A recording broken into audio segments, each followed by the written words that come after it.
a forest in Finland, winter, a narrow road of packed snow and gravel cutting between the trees. It's silent, and then, far away, you hear it coming. A car explodes into view sideways, throwing a wall of snow into the trees, moving at a speed that makes no sense on a surface like this. And when it flashes past you, you realize something strange. It isn't exotic. It isn't beautiful. It isn't low or wide or dramatic. It's a family sedan. 4 doors, a boot, back seats. The kind of car your uncle drives to work. But this one has a name that would terrify an entire generation of drivers, the Lancer Evolution. And here's the part almost nobody knows. Mitsubishi never really wanted to build it. They didn't set out to make a hero or an icon or a legend. They built it because a rulebook forced them to. This car is not a sports car. It's a weapon that was only ever sold to the public because of a legal technicality. And this is the story of how it won its war, and what happened to it when that war disappeared. To understand the Evo, you have to understand rallying, not racing on a smooth circuit, with runoff areas and safety crews around every corner. Rallying is something else entirely. It's flat out on public roads, on gravel, on mud, on ice, through forests and mountains, with trees and cliffs and rock walls waiting for the smallest mistake. Spectators standing inches from the road. No second chances. And in the 1990s, rallying was the most important battlefield in the automotive world. Winning it didn't just win you a trophy, it sold cars, millions of them. It made your entire brand look invincible. But there was one rule standing between the manufacturers and glory, and that rule changed everything. It was called homologation. The idea was simple and beautiful. If you wanted to race a car, you had to prove it wasn't some secret laboratory prototype built with unlimited money. You had to actually sell it. Thousands of units to ordinary people in ordinary showrooms. The car you raced on Sunday had to be a car anyone could walk in and buy on Monday. Do you understand what that means? It means manufacturers were forced to sell weapons to the public. They didn't build these cars because there was a demand for them. They built them because it was the price of entry. If they wanted to fight, they had to hand a weapon to anybody with a driving license and enough money. And they hated it. These cars were expensive to build and almost impossible to make money on.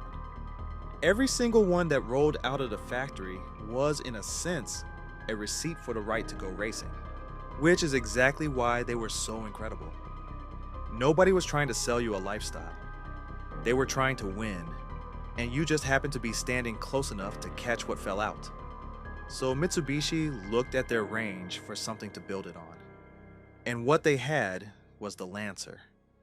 A small, sensible, completely ordinary family car. They took that car.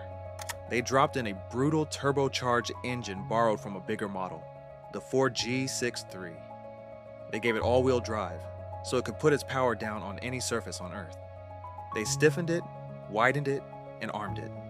In 1992, the first Lancer Evolution was born, a family sedan with the soul of a missile. And almost immediately, it found an enemy. Because Mitsubishi weren't the only ones who had read that rulebook. Over in another corner of Japan, Subaru had done exactly the same thing with a car called the Impreza.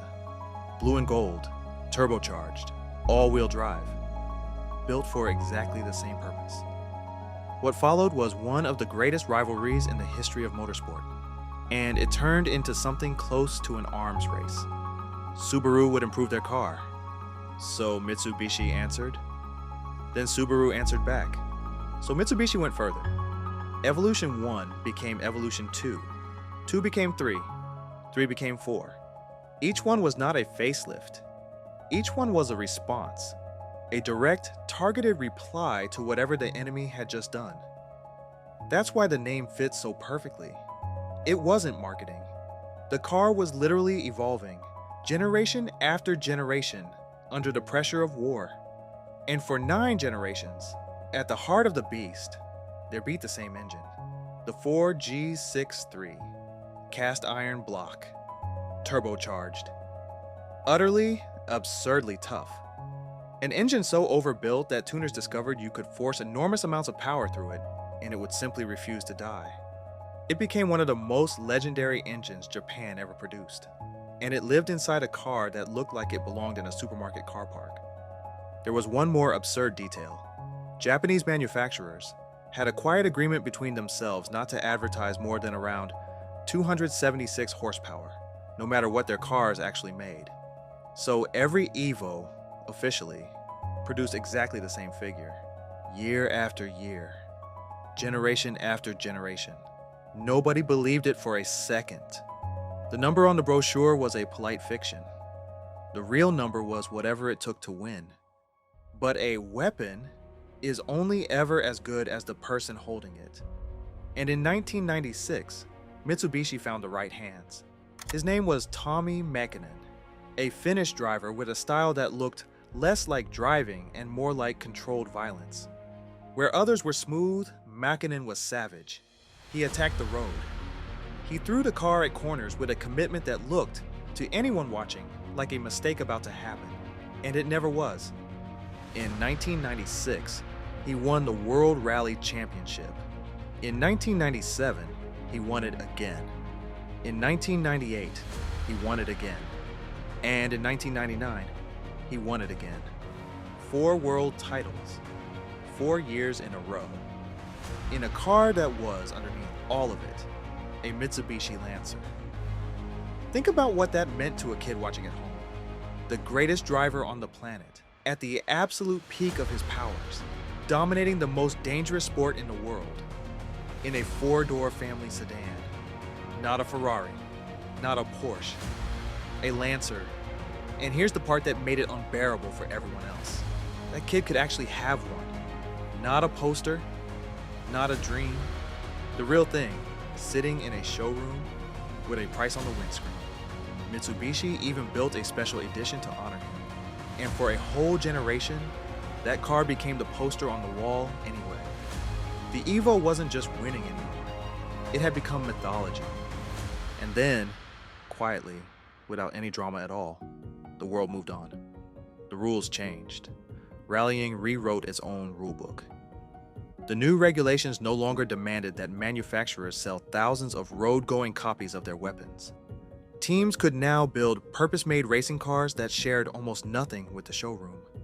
And in that moment, without anybody really noticing, the single reason the Lancer Evolution existed simply evaporated. Read that again. The Evo was never built because Mitsubishi wanted to sell a fast sedan. It was built because a rulebook demanded it. Take the rulebook away, and what's left? A very expensive, very complicated, very thirsty family car, aimed at a tiny number of enthusiasts, built by a company that was running out of money. Mitsubishi eventually walked away from the championship altogether. And the Evo, the weapon, was left standing in the middle of a battlefield where the war had already ended and everybody else had gone home. The final generation, the Evolution 10, soldiered on for years, long past the moment its purpose died. It got heavier. It got more expensive. And it was fighting for a title that no longer existed. It didn't even have the old engine anymore. The Iron Block 4G63, the heart that had beaten inside 9 generations of this car, was gone, replaced by something newer, lighter, and quieter. A sensible decision, a modern decision, and somehow that told you everything. In 2016, Mitsubishi built the last one. They called it the final edition, and then they stopped. No replacement, no successor, nothing. One of the greatest names in motorsport just quietly switched off. There was no last great victory, no farewell lap through a forest with the crowd screaming. It didn't go down fighting the way a weapon is supposed to. It just stopped being needed, and then it stopped being built. And somehow that's so much sadder than losing. So, what does the Evo really leave behind? Something that almost can't happen anymore. For a brief, strange window in history, a rule forced the most powerful car companies on Earth to hand their weapons to ordinary people. Not a watered-down version, not a badge and some stickers. The actual thing. The same engine, the same drivetrain, the same brutal intent that was winning world championships in a Finnish forest, parked outside a normal house on a normal street, belonging to somebody who just really loved rally. That's what makes the Evo sacred. It was never designed to flatter you. It didn't care about your comfort, your image, or your ego. Its interior was plain. Its shape was awkward. It looked, to anyone who didn't know, like nothing at all. It was honest in a way that almost no car is honest anymore. It existed for one single purpose, and it was ruthlessly, obsessively good at it. And maybe that's the real lesson here. The Evo didn't die because it got slow. It didn't die because somebody beat it. It died because the world stopped needing what it was born to do. It was a weapon that won its war, and then had to watch that war disappear. Nothing beat the Lancer Evolution. Time just moved on without it. So let me ask you, would you take the beautiful supercar that was built to be admired? Or the plain four-door sedan that was built to win and never cared what you thought of it? Tell me in the comments. I read every single one, because that's what this channel is all about. Not just the machines, but the reasons they existed, the wars they were built to fight, and the strange, beautiful moments in history that made them possible. If you want more stories like this one, you already know what to do. Stick around. We're only just getting started. I'll see you on the next one.